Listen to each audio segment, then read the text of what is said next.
बिहार विधानसभा चुनाव को लेकर भारतीय जनता पार्टी ने एक बड़ी चुनावी रणनीति तैयार की है। पार्टी अब राज्य से बाहर रह रहे लगभग 3 करोड़ प्रवासी बिहारियों को मतदान के लिए बिहार बुलाने की योजना पर काम कर रही है। इसको लेकर सोमवार को पटना स्थित भाजपा प्रदेश कार्यालय में एक अहम बैठक आयोजित की गई, जिसकी अध्यक्षता भाजपा के राष्ट्रीय महामंत्री तरुण चुग और दुष्यंत गौतम ने की। बैठक में शामिल प्रदेश अध्यक्ष दिलीप जायसवाल ने बताया कि ये बैठक संगठनात्मक समीक्षा के साथ एक भारत श्रेष्ठ भारत के तहत विचार विमर्श पर केंद्रित रही।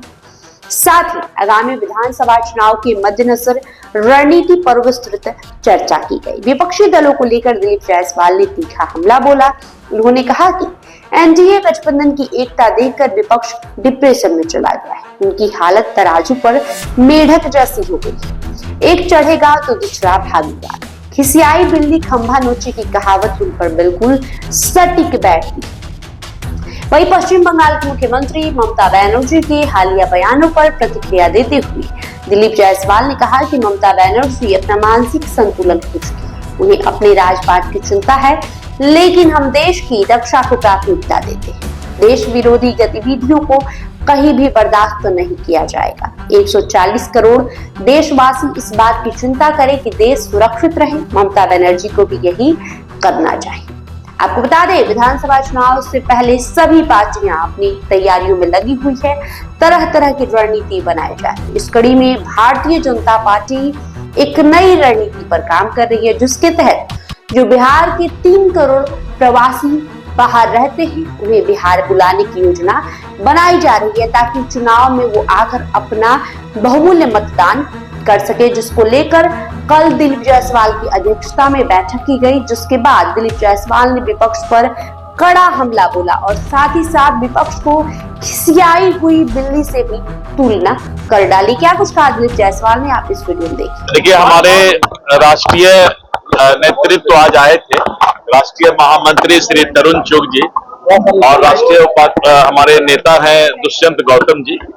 आज उन्होंने बैठक लिया है और इस बैठक में आगे जो विधानसभा चुनाव होना है और विधानसभा चुनाव में हमारी रणनीति बूथ स्तर तक कैसे पहुंचे और एक एक वोटर जो हमारे समर्थक है, वोटर है, और उसके बाद जो हमने काम किया है उस काम के बल पर हम जो है नए वोटर को अपने तरफ कैसे जोड़ें, तो इसके लिए पूरा एक रोड मैप तैयार किया गया। क्योंकि एनडीए सरकार ने जो काम किया है बिहार में, विकास किया है, तो उस विकास को हम धरती पर जो उतारने का काम किए हैं, तो वहां के वोटर को भी हम कैसे बता पाए कि एनडीए के सरकार में इतना काम हुआ है।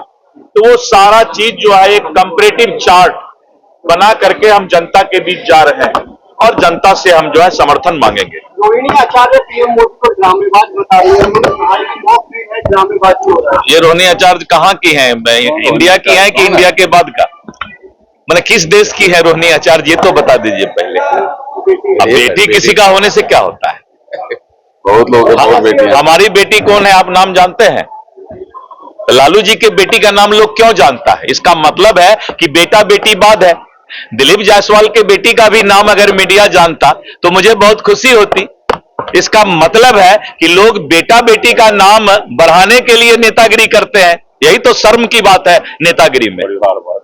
कैसा ठीक लगा ना? अब तो हो गया, पिताजी पर बोल दिया, बेटा पर अपना मत बोलवाइए।